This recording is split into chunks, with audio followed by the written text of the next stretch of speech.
Well,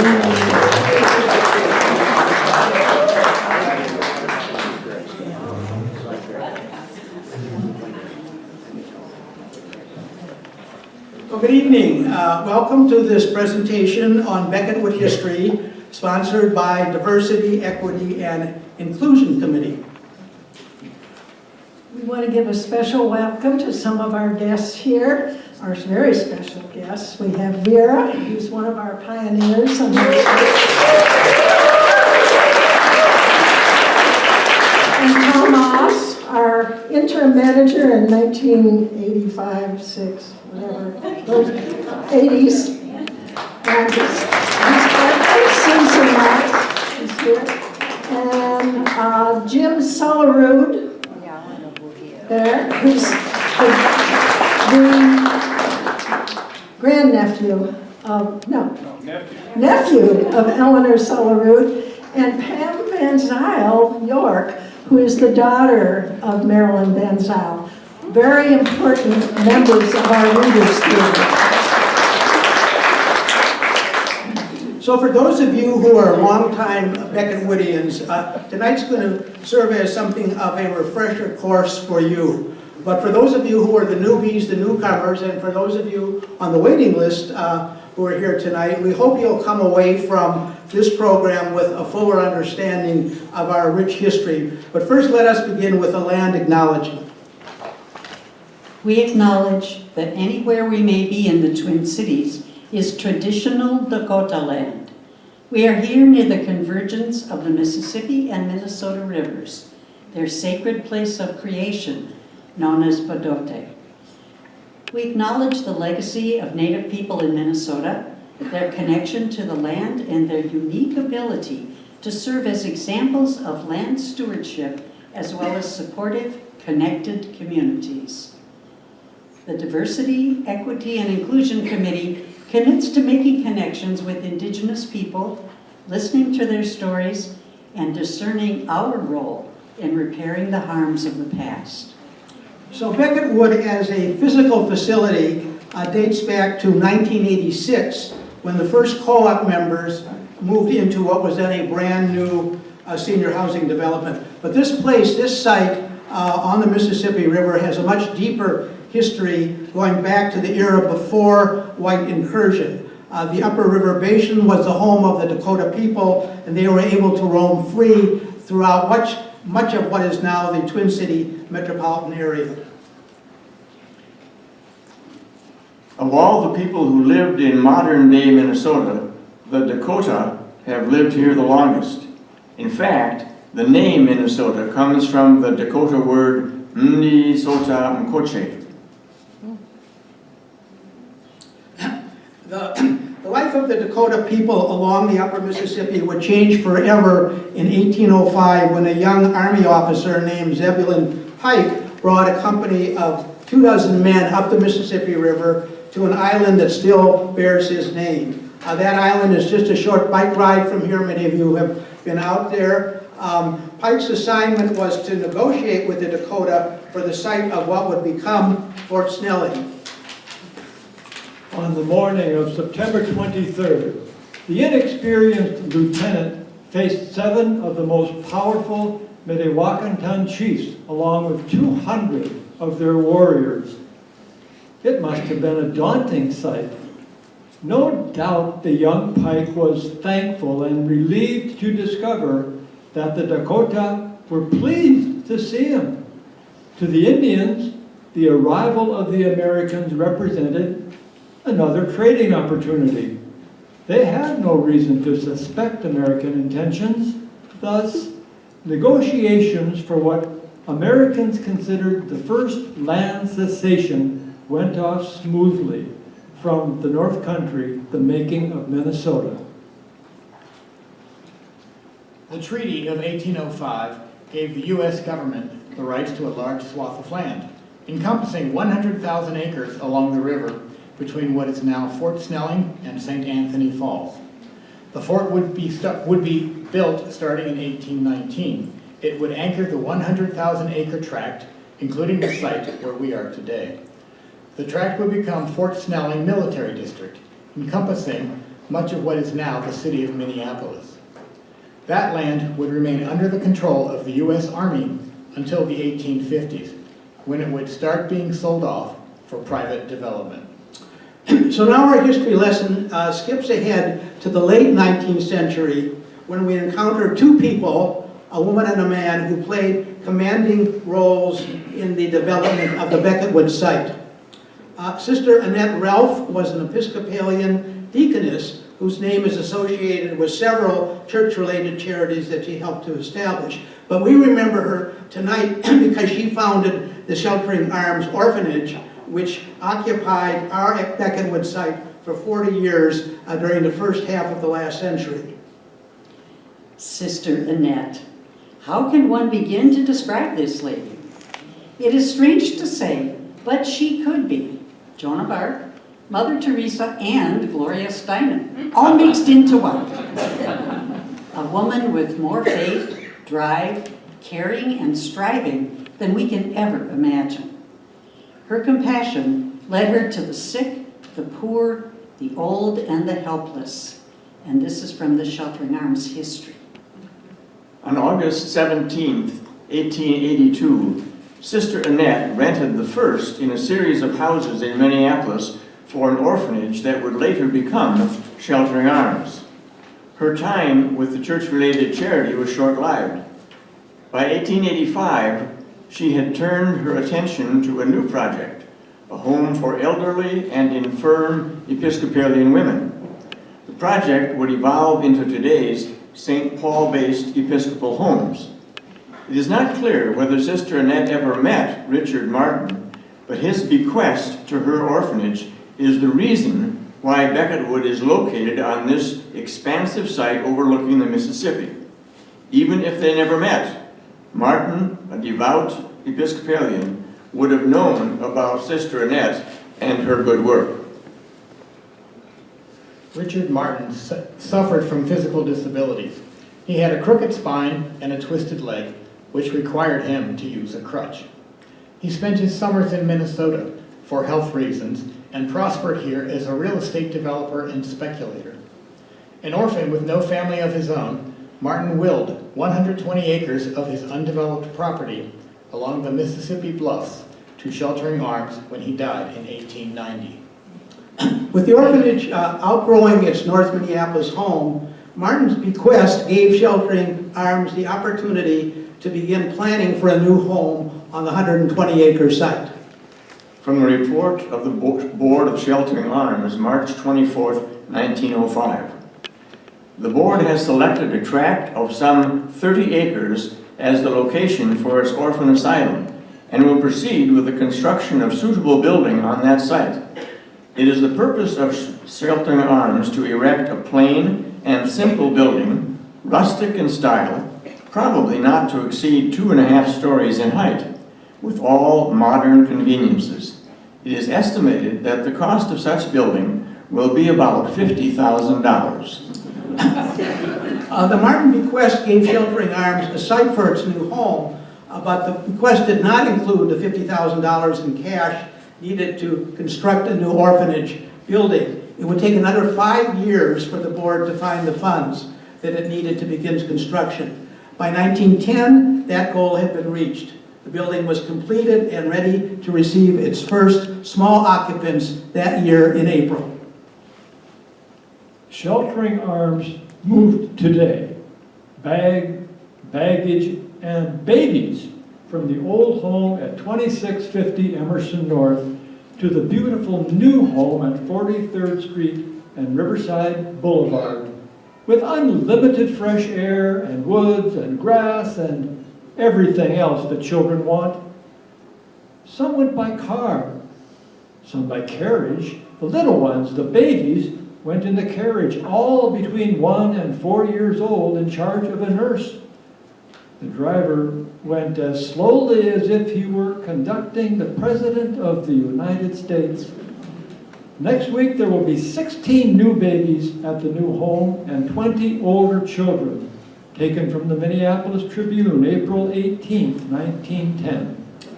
And from the same Minneapolis Tribune, June 15, 1910, 17 little babies on their best behavior and dressed in cool white clothes lay in the little white beds at the new Sheltering Arms home on Riverside Boulevard and cooed contentedly yesterday afternoon. To cry or create a disturbance never entered their minds, for they were hosts at the first at-home reception for visiting friends in the new building. At the front door, within the house, and on the grounds were scattered the other 34 children. The oldest not more than 8, anxious to show people their new home. An important milestone in the history of Sheltering Arms occurred in 1922 with the construction of the Church Memorial Chapel, the only structure still in place today on the Sheltering Arms site. The church was a gift from Carolyn Church, a well-to-do Episcopalian who provided the gift as a memorial to her husband and her son. The chapel was dedicated the spring of the following year, along with the new entrance gate on the River Road, which of course are still standing. From the history of Sheltering Arms. The Church Memorial Building is an architectural gem. The ground floor of this very beautiful little chapel is fitted with the equipment for manual training classes. The dedication held on Ascension Day, May 10th, was conducted by Bishop McElwain.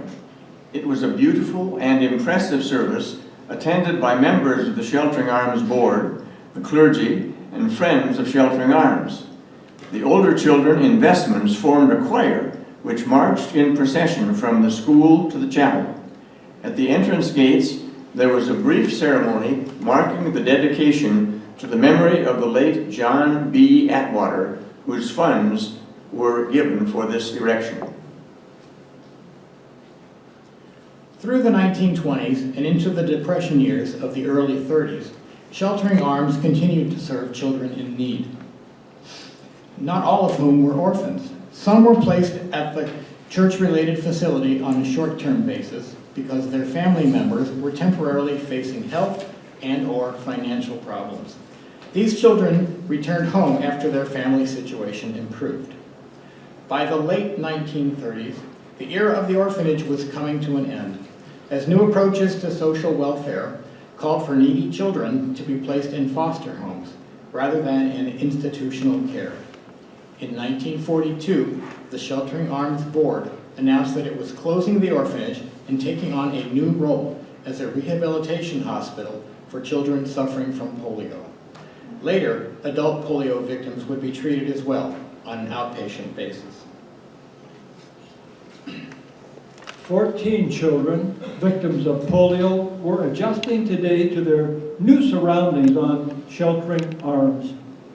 The children were moved there yesterday from St. Barnabas Hospital. Sheltering Arms has been an orphanage under Episcopal auspices for many years. Through an arrangement with St. Barnabas, it will now be used for the treatment of polio, utilizing the treatment method developed by Sister Elizabeth Kenny. Facilities for the care of 30 patients are now available at Sheltering Arms, and outpatient treatments for 100 will be provided as priorities permit, said the Minneapolis Tribune on February 23rd of 1943. Minneapolis Tribune, October 21, 1951. In a way, Sheltering Arms seems more like a school than a hospital. It enrolls everyone from 6-month-old Joe Neeland, a taciturn and chubby youngster from Ponsford, Minnesota, to others old enough to know what happened to them and what they must do to find the road back. The nurses seem more like your favorite aunt, your Sunday school teacher, or the older girl next door. There is music, television, radio, and toys galore. There is a wonderful room downstairs where tense muscles learn to loosen as they model clay or weave or bang with a hammer. A decade later, Sheltering Arms realized that it needed to reinvent itself for a second time. The Salk vaccine, introduced in 1955, held out the promise of dramatically reducing the incidence of polio in children and adults. That same year, the Sheltering Arms Board announced that it was closing its rehabilitation hospital. From the Sheltering Arms history, the hospital's period of usefulness as a hospital for the treatment of polio has now been completed. With hope for the success of the Salt vaccine and the expansion of other facilities, it would seem that Sheltering Arms is no longer needed in the polio field. Sheltering Arms would fulfill its function as a private agency by again pioneering in a new field. Statement of the Sheltering Arms Board of Directors, 1955. Today, that new field is known as developmental disabilities. Back then, in 1955, the term used was retarded or mentally deficient. Starting with the 1955 school year, Sheltering Arms would become a laboratory school focusing on research, evaluation, and professional training in the field of developmental disabilities. During its nearly 30-year history, the Sheltering Arms pioneering work would spur a new movement to integrate disabled children into mainstream primary and secondary educational programs. The school operated as a partnership between Sheltering Arms and the Minneapolis public school system. MPS provided the staff with Sheltering Arms making its building and grounds available for the school. But once again, in the early 1980s, as it did 40 years earlier, Sheltering Arms had to face changing social policies and practices, which called into question its mission and function. Now, mainstreaming meant that developmentally disabled children who had been attending the Sheltering Arms School would be able to attend Minneapolis public schools.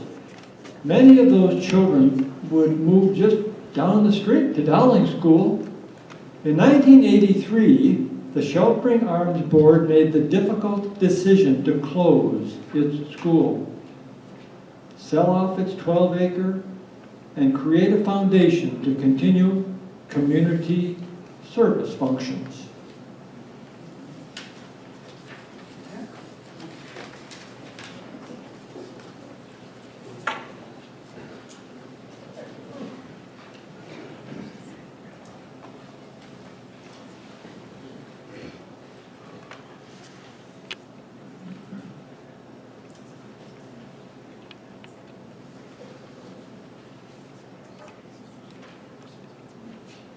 While Sheltering Arms was looking to its future, a sister agency in the Episcopal community was undertaking its own self-examination. Like Sheltering Arms, the Episcopal Church Home could trace its origins back to the efforts of Sister Annette. In 1978, the Episcopal Church Home Board decided that it needed to do some serious planning for the future.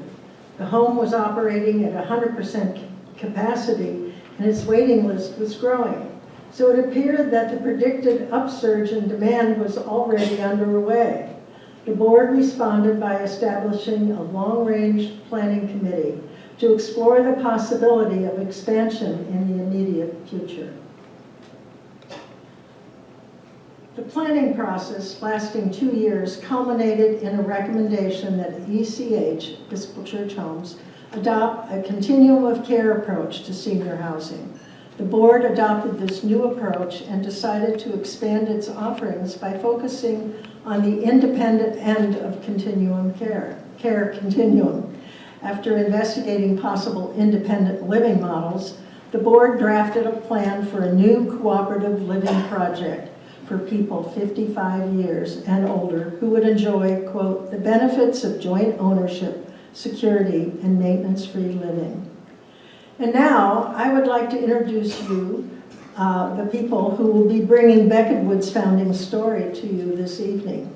There are 3 founding mothers with us tonight. Deborah John expresses the executive talents of Eleanor Sellerud. Carla Mortensen represents the team spirit of Gloria Delano. And Judith Maddox captures the persistence and optimism of Marilyn Van Zyl, who, by the way, recorded their meeting notes carefully, and they are captured in their spoken words tonight. Our narrators are Joan McIntosh and myself, Lynn Pegg, and Tom Moss, who will bring forward written materials of the Episcopal Church home and the Becketwood development team. The ECH plan provided the foundation for a new form of senior housing, organized as a nonprofit cooperative. Each resident or pair of residents would own a single share in the cooperative with the right to occupy a single unit. In drafting the plan, the board of directors deliberately chose the cooperative model because they wanted to develop a community, not just a housing project. They wanted residents to work together, making joint decisions about their living environment. They expect people to make significant new friendships in the cooperative atmosphere. A major milestone in the development of this new form of senior housing occurred in 1982 when the ECH board commissioned a development committee made up of 10 women. Their task was to implement plans for establishing a senior housing cooperative. We know them today as our founding mothers. They included Janice Bierman, Betty Brett, Katie Carlson, Gloria Delano, Darlene Haskin, Phyllis Kramer, Eileen Martin, Barbara Short, Eleanor Solarud, and Marilyn Van Zyl. Gloria, one of the founding mothers, is a member of our cooperative community to this day. Eleanor and Marilyn also became members when Becketwood first opened, and Phyllis became a member in 1999. The ECH board must understand that the development team cannot do it all. This is not going to be an easy job, not an easy task. The process will be an intense one, maybe even chaotic. Let's hope everyone works well in chaos. The plan will not be laid out in neat rows. As the development committee began its search for a building site in 1982, it also needed to choose an architecture firm. In March, we selected Hamill, Green, and Abramson and forcefully communicated this prime objective. We do not want a brick box. Early on, Dan Swedberg, our lead architect, talked with us about the factors needed to consider as our project moved forward. He explained it would be located on the edge of an urban area with the prestige of a riverfront location near shopping areas. But most importantly, we would be able to preserve Sheltering Arms' historic chapel. Dream lists were then formulated. Then the process of elimination and choices came along. We had included all but the world on a string, even though we knew we couldn't have everything, both space-wise and certainly financially. We heard that Sheltering Arms property would become available. Both of the boards began to talk, and the possibility looked great. Somehow, after the Sheltering Arms site, nothing else looked good. I'm not sure, but I'm willing to bet that the project would not have continued without this site. Negotiations between Sheltering Arms and ECH boards moved ahead smoothly. Later, in 1982, both boards voted to approve an ECH purchase agreement for the Sheltering Arms site with a purchase price of $950,000. So, again, Sheltering Arms helped another arm of the Episcopal Church fulfill its mission to our community. And now from the newsletter, Becketwood Developments. Sheltering Arms, Becketwood plans nicely coincide. Coincidences aren't always incidental. Sometimes they are of significant magnitude.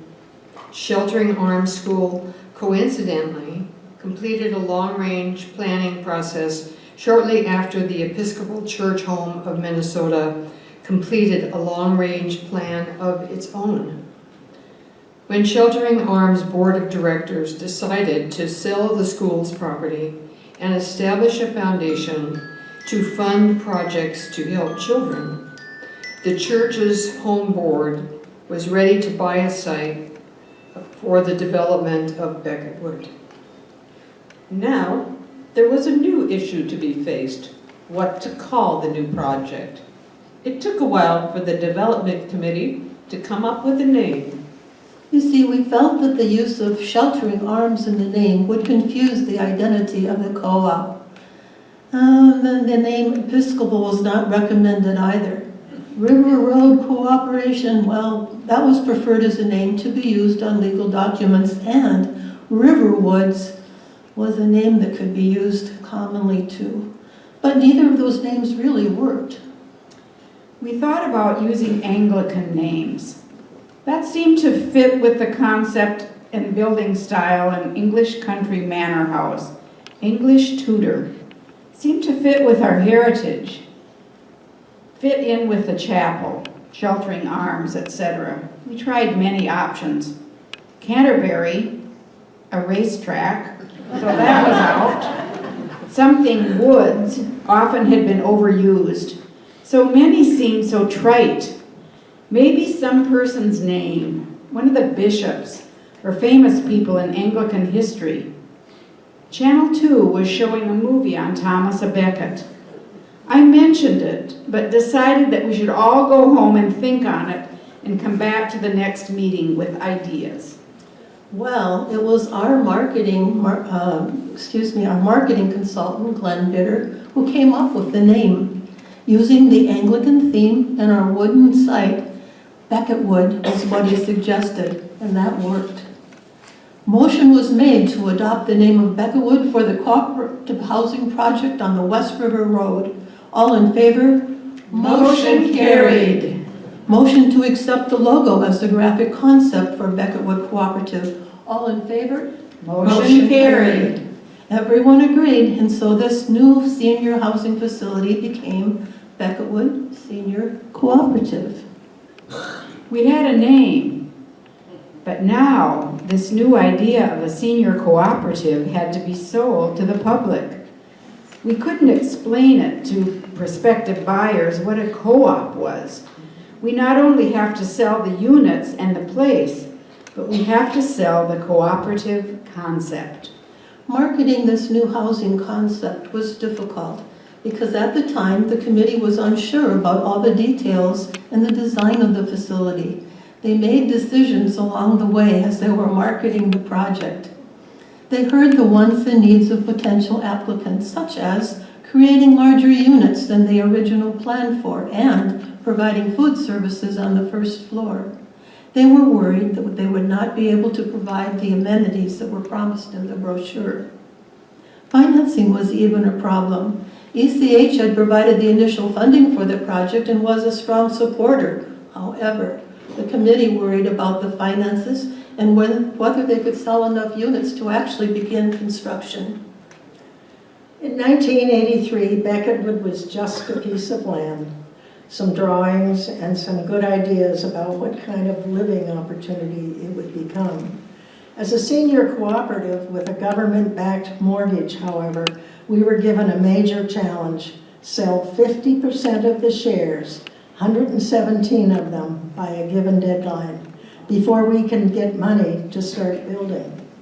The Episcopal Church Home had to guarantee all the operating and financing costs until all 238 units in Becketwood were sold. 117 individuals or couples had to commit up to $25,000 in cash and commit to paying ongoing monthly fees for an apartment they had never seen in a building that didn't exist. Demolition for the Sheltering Arms building was planned for the middle of June. The chapel would be protected. There was a big push toward getting into the ground, looking at all the alternatives, looking at all the help we could get. I feel we must get that hole dug soon.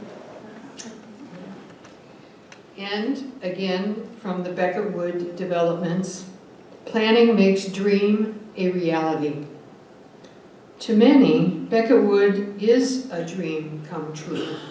2 years of extensive planning and thorough examination of many options have been invested by the Board of Directors of the Episcopal Church Home in Minnesota. They know that opening Becketwood's door is still almost 2 years away. There still are many meetings to attend, but they aren't working on a dream anymore. Planning makes a dream a reality. As the deadline approached, over 90 people had bought shares. The church home board turned to its strongest supporters who helped Becketwood meet its funding goal by buying a share, even though they didn't plan to live there. Carl Pollad, whose bank provided construction financing for Becketwood, met with the board. Pollad made it clear that the project must go and that it would be unthinkable to consider abandoning the project. We took Carl at his word, and we were able to meet the financing challenge. Finally, after receiving approval from the Minneapolis City Council to change the zoning laws, a groundbreaking ceremony was held on December 10th, 1984. We spent December 28th signing papers and closing all those neat things government red tape requires, none of it going smoothly. Someone questioned a board quorum on a vote. I had my annual Christmas party, a coffee party on the 28th, and a quorum of ECH board members were there all at the same time on this frantic phone call on 3 different phones at my house. A vote was taken and that point of controversy was solved. Never a dull moment. Mortgage financing was secured and guaranteed by the U.S. Department of Housing and Urban Development. This triggered the beginning of construction. Trucks moved in January, and we were on our way. Serious planning for Becketwood's governance began. Meetings continued on a weekly basis, often more. Board meetings, development team meetings, program meetings, marketing meetings, you name it, we were there. Owner seminars began in earnest. Some were very good and some were bad. I'm sure we all learned information we needed from those meetings, or at least gave us food for thought. I know I did. At least We were running out of larger units, so combining units became considered. Fortunately, we were bright enough to insist on this possibility being planned for in the architect drawings. By June, we definitely needed and decided to combine units, which brought the total units number to 225, the least number to make all financially feasible. Almost half the project is now complete. things progressed as usual. Never a dull moment, constantly a push, and concerns about marketing. This always seems to be the state of affairs. We weighed all options and did our best. During the summer of 1984, we knew we needed some model apartments. We put out bids to 3 companies and we worked with construction as to what and when and where. We hoped for an October opening but settled for a November opening. Heating was a problem, but ingenuity and perseverance and plain old guts won out. The staff was pretty glad to have indoor plumbing because at long last they were able to move the marketing office into the chapel. In 1985, our board held a meeting on site in the chapel. We invited our husbands to join us for dinner and a tour of Becketwood. We wanted them to see where and how and why we spent every waking hour and thought. Most of them had not been over for some time. And now with guidance, we could expect it all. My husband headed through the mud to the woodworking part of the basement. Finally, by the end of the year, a huge milestone. Construction is completed. Well, so there you have it. Just an idea of some of the processes that went into the building of Becketwood. We, the board, are very proud of the results of our work, our hard work. We did all the very best that we could. Never have we learned more, spent hours on anything I can imagine, thought more, shed many tears, met neat people, found out about equipment we never had heard of before, know more about heating systems than we could ever dream possible, know more about kitchens than I ever cared to remember, and lost countless hours of sleep, fretting, wondering, and worrying about our dream. But never has anything been more rewarding. It was worth every second. And you know what? We might just do it again. My favorite definition of courage is acting for a purpose in the face of fear. It took a lot of courage from Becketwood's first owners and its sponsor, the church home, to get it built. The first owners had the courage to put money down on a future home they couldn't see or touch. Several non-occupant sponsors were brave enough to also buy shares, including my wife and I, and my father and my brother and my sister.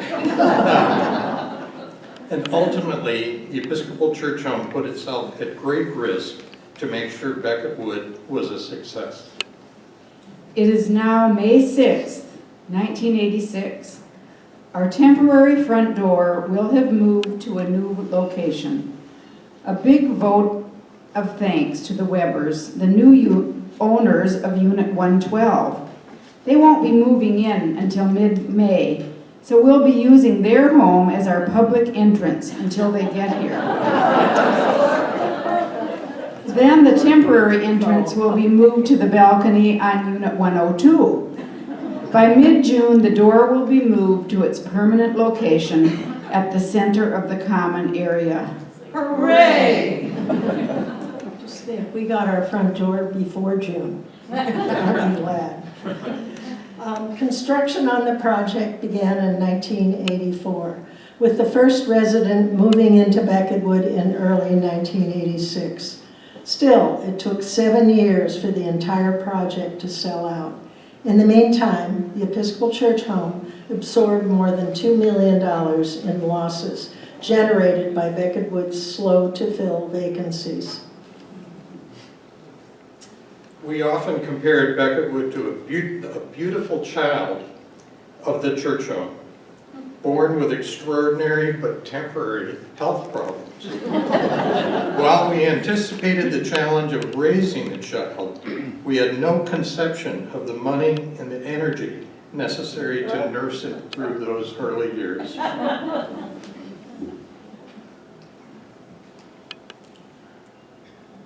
Over the succeeding years, Tom's beautiful child would grow into a strong, vital adult. But the story of those years is a story for a later time. As we look ahead to our cooperative's 40th anniversary in 2026, Becketwood will look back at its first 4 decades and the efforts of its members to create the cooperative community that has been such an important part of our lives for so many of us. On behalf of the DEIC, Diversity, Equity, and Inclusion Committee, we thank you for attending this first Becketwood history lesson. A special thanks to our readers.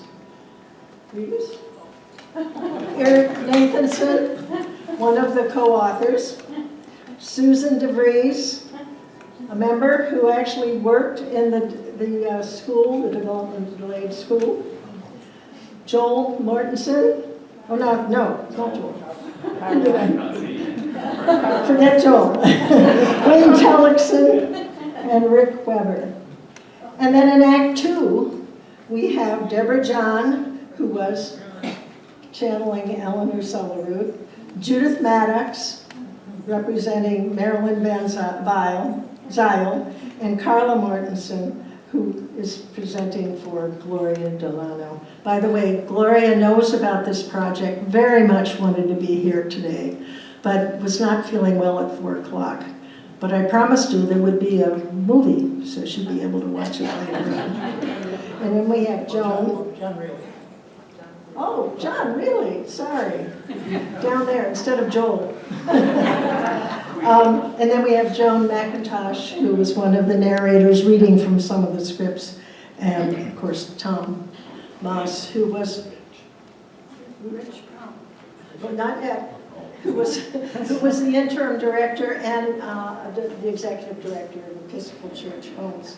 And myself, one of the co-writers. And now I want to give our thanks to our electronic whizzes, the tech folks.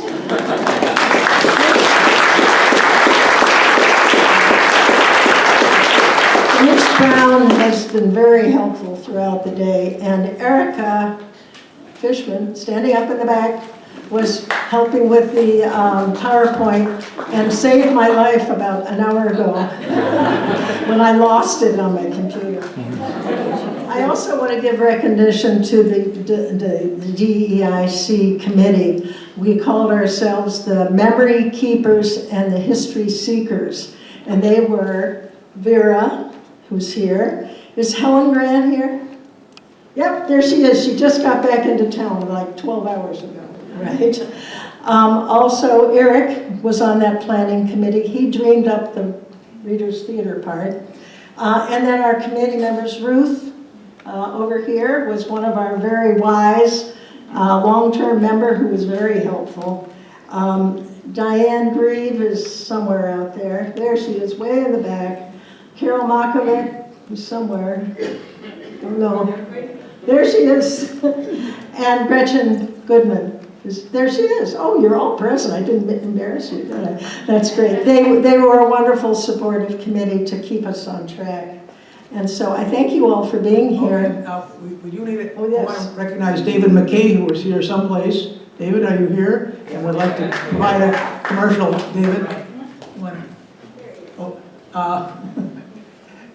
Did you want to? Yes. Okay, hold on. Never pass up. Never pass up a chance for a plug. Well, I think we should give these folks a big round of applause.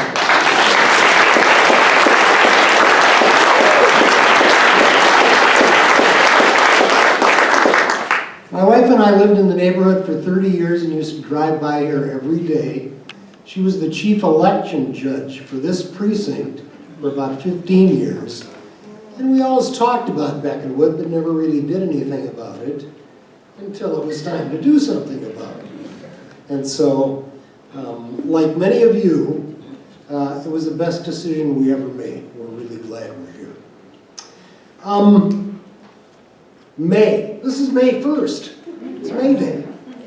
We have quite the lineup of activities this month.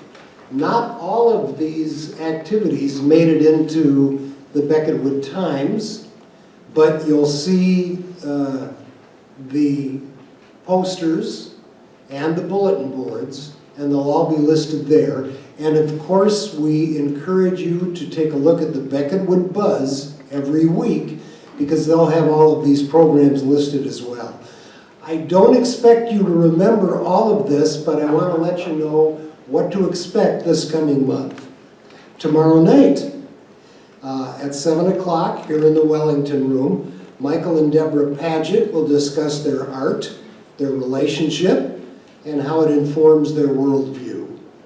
On Saturday, May 4th at 3:30 in the Windsor Room, Joan Barnes will host a Derby Day celebration. That'll include mint julep fixings, bring your own, and a broadcast from Churchill Downs. That starts at 3:30. I don't think the race starts till around 6, but we'll celebrate for a couple hours. On Tuesday, May 7th, in the Wellington Room, the Becketwood Annual Meeting, and we'll learn who our new board of directors will be. The following day, Wednesday, May 8th, the Mark Halverson Band will play, a special time. This will be at 7:30 because one of the band members is going to be engaged on Minnesota Public Radio, I believe. So we're starting at 7:30. That's a classical music presentation. I know a lot of you have been asking about that. On Thursday, May 9th, here in the Wellington Room, Michael Orange and Vince Hyman will do pop tunes from the 60s through the 80s. On Thursday, May 16th, right here, Julie Holman presents Democracy at a Crossroads. On Wednesday, May 22nd, here in the Wellington Room, Star Tribune reporter Jim Gupta will present the fourth in our public affairs series, Current Issues in the Twin Cities Housing Market. On Saturday, May 25th, 2 p.m., outside in front of the chapel, we're going to have our first outdoor concert of the season with the Surf Dogs. That's DAWGZ, with Bernie and Zippy. That's just to get us started. And then on Wednesday, May 29th, at the end of the month, 1 p.m., up in the Windsor Room, Bob Kirk will be speaking about diamonds, where they come from, and how they're made. And we've got more outdoor concerts planned and being booked for the rest of the summer as well. Thank you for coming tonight.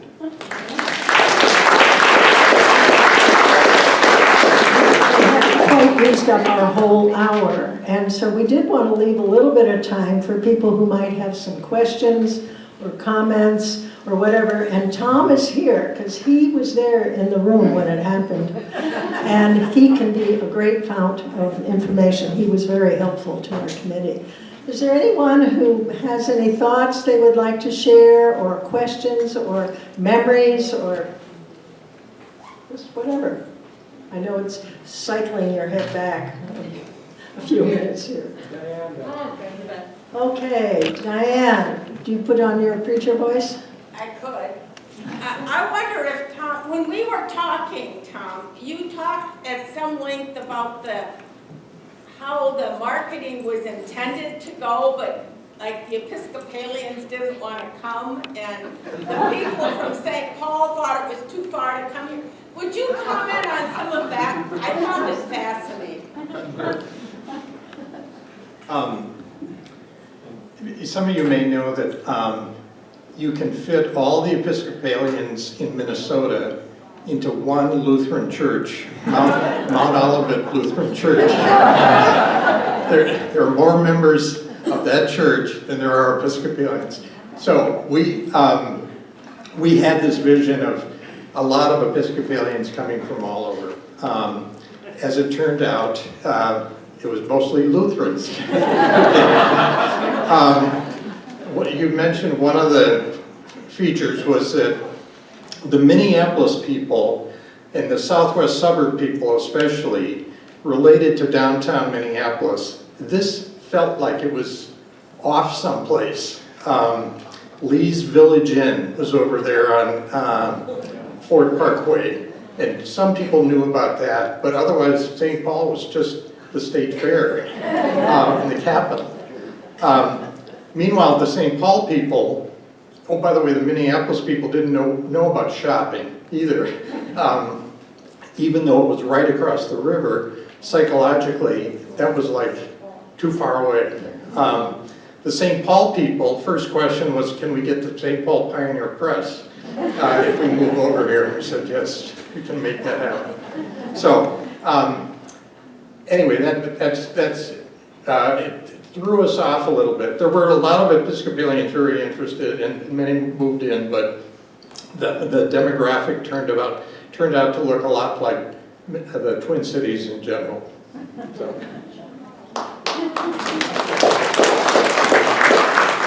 I think you might have gotten from the tone of the three founding mothers, it was a very stressful time. They were under a very tight schedule, and they had an enormous task to accomplish.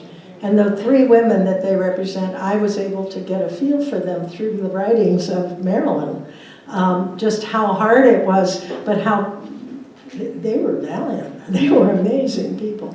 Anybody else have a, yeah, there's a hand up over there. Yeah, I'm on the list. Steve Watson. You're on the waiting list? Yes. Okay. That list, yeah. I'm loosely related to Vera Watson. Oh, another Watson. Right, so I'm just here to harass. And I have a question relating to your proximity here to a national park. And I wonder if anybody's actually measured it off to see how close you are to the national park, which is the scenic riverway. And also whether this community is singular in that relationship being so close to this national park. And whether that's a sales tool, I don't know. I think it is. I think our members could answer that best. Anybody want to respond?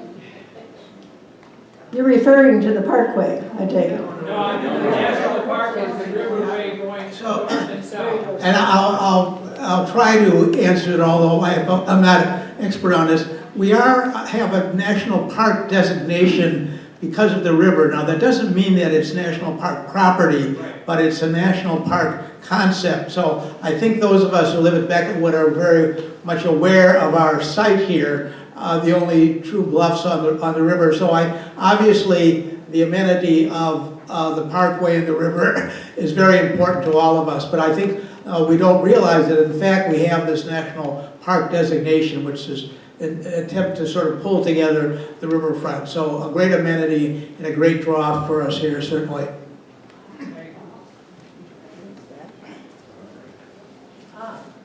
Over there, yes. Preach your voice. His name is John. We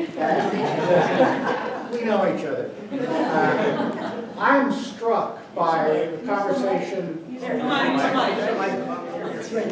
right there, John. All right, I'm struck by the conversation back in the day, talking about the difference in worldview and perspectives of Lutherans and Episcopalians, and thinking, my, how the world has changed. Back in I'll even go back before the 80s to the 50s, and say, between then and now, the changes that have come about in our world, and some have been kind of forced upon us, but I mean, the realities are different, and there are always challenges, and so I'm really interested in how we will face the challenges of a different world than 50 years ago as to where we're going in the next 20 to 50 years,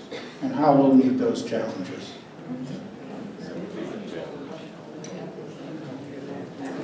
Oh, there's a hand in the back. Were meals offered right from the beginning? Oh, Vera can answer that one. Do you want to talk about the meals and what was offered when you moved in?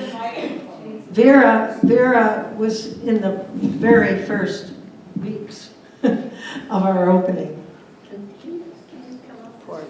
It's going to be hard. Can you undo that? Yeah, that's great. Well, the dining room opened the middle of August, 1986.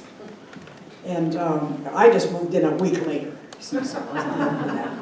But it was, the first thing was run through as a subsid, anyway, from the church home. They ran that. Later, and several years later, we took over the management of it. And there were a lot of bumps. I was the chair of the food service committee my first 3 years on the board. I was not reelected.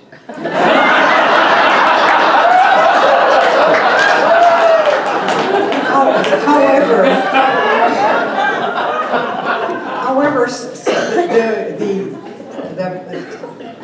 the treasurer of the board retired or resigned.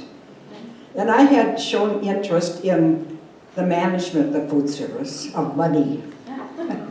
So after that, I spent almost 12 by 15 years in finance. And I know how to add, subtract, multiply, and divide, and that's it. I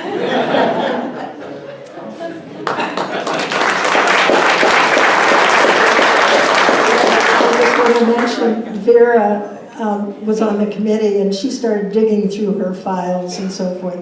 And every couple of weeks she would put something in my mailbox, and one was some of those records of the early members and how much they were paying and whether they paid or not and that kind of thing. She had those. They're now going to be archived into the forever. So there's a Barbara Mock over there. Yeah. Ah, Barbara.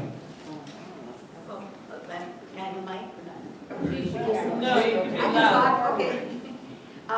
I'm interested in the sheltering arms part of it. I think it's a wonderful legacy, and I'm interested in what has happened. When I was in college, my college roommate's mother from St. Paul, I was from Chicago, was president of the board of Sheltering Arms. So Mama Johnson was always busy with sheltering arms. And so that was sort of a theme in my early college years, was how busy Mama was on the board of Sheltering Arms. But as I understand it, not only was the Becketwood board, Sheltering Arms has always been run by women, and to this very day, I believe the whole board is, and they have an endowment of up in what's 13, 17 million or something like that, and they continue to provide, don't quote me on a number, but it's huge if you go to their website, but they continue to provide services to programs for preschool children and after-school programs throughout the state, and it's pretty incredible, and still run by women. But but a lot of that, they originally had 120 acres, right, Eric? Okay, so selling off that money must have gone to the Sheltering Arms Foundation, and of course the money from Becketwood, did that go to Episcopal Homes? Or did Well, the original bequest from Richard Martin was 120 acres, and basically the whole area from Minneapolis Park down to 34th Street was the original Sheltering Arms territory, which includes where, of course, Minnehaha Academy is now, what's known as the Llewellyn Anderson Addition, which was university property, the Michael Dowling School, and the neighborhood to the north, down close to where several of us live. So a huge swath of property, and over the years, it was sold off. A big chunk in the 1920s was sold off to a man named William Eustace, who then endowed Dowling School, which, by the way, is having its 100th anniversary. So a lot of property, but we're left with the 12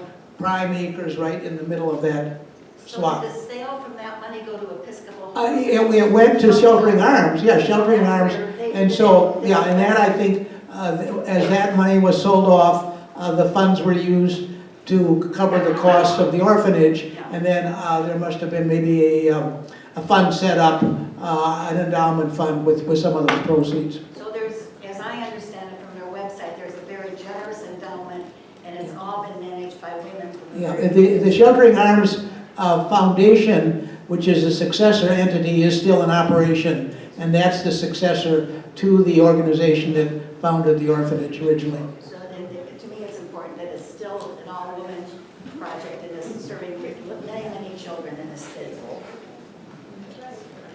I just want to follow up on something about Sheltering Arms.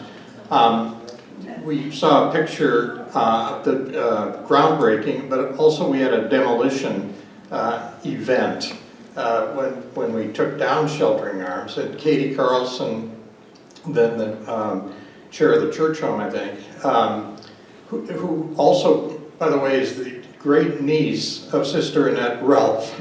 And for Katie, throughout this, and Marilyn and all the other women knew, the connection with her relative, Sister Annette, was very powerful. And Katie eventually moved into the church home and died there.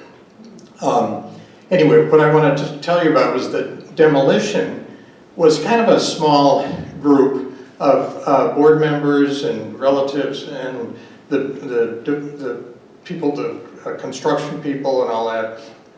But we noticed under around nearby, there were two groups of people that none of us knew.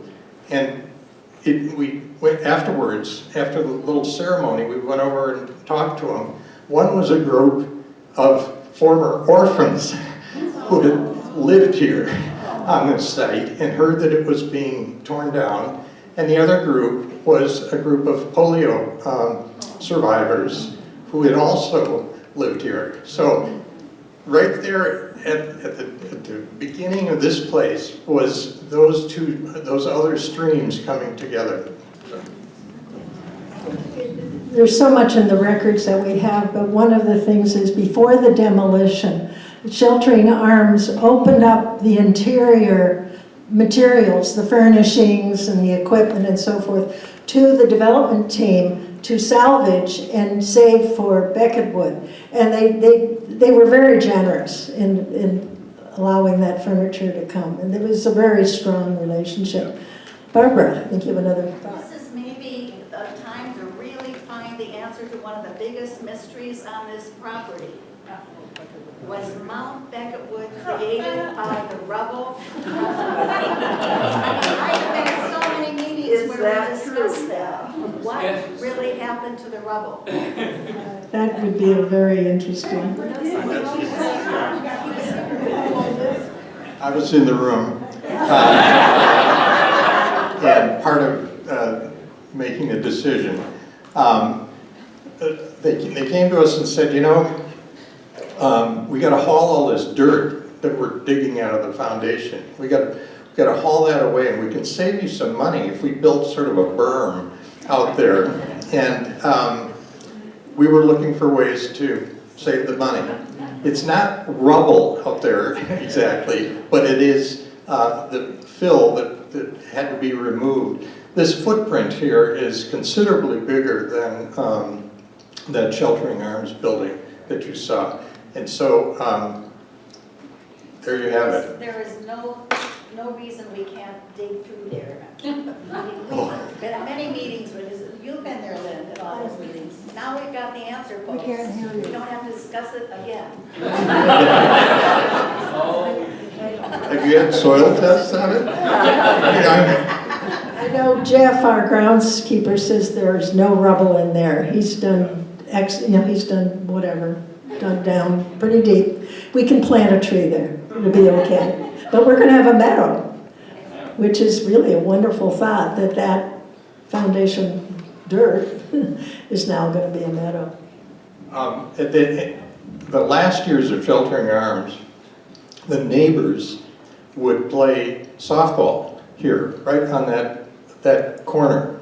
And I remember at one of the community meetings, there was a little group of them, and they said, are we still going to be able to play softball when you built this? And somebody said, I don't know, do you let strangers play on your yard? And, anyway, they got over it, but there was this expectation that this was sort of their lot here. Well, you notice the fence is still up, which they would put up to keep the kids in, not so much to keep the neighbors out. Any other thoughts or questions? Well, this is an ongoing thing. Randy set the boundary for our program tonight. He said, and when the building opens, just take us up in that history to the opening, and we did. I'm glad you did that, Randy. But he really would like to see more research to go on for the first 10 years, the first 20 years, and then 30, and then 40. We need people to think about it. I really enjoyed delving into the materials, and hopefully we'll get them better organized than they were before. Anybody else? I think we're good. Thank you very much. This has been a wonderful day.